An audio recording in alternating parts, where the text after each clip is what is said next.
এই দুর্নীতির লাগাম আমাদেরকে টেনে ধরতে হবে। এবং আমাদের ট্র্যাক রেকর্ড আছে করার, বিএনপির ট্র্যাক রেকর্ড আছে, আমরা দুর্নীতির লাগাম টেনে ধরেছি।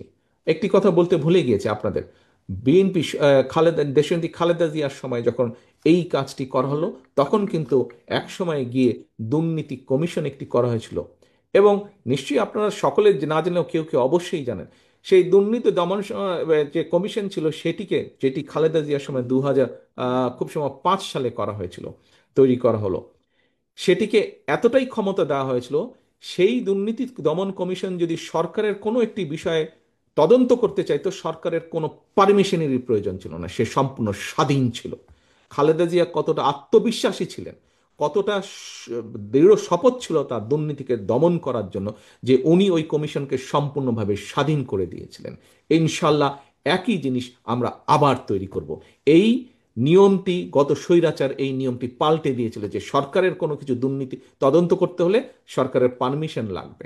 এটিকে আমরা দরকার হলে, যদি দেশের স্বার্থে প্রয়োজন হয়, এটিকে আমরা আবার চেঞ্জ করে দিব।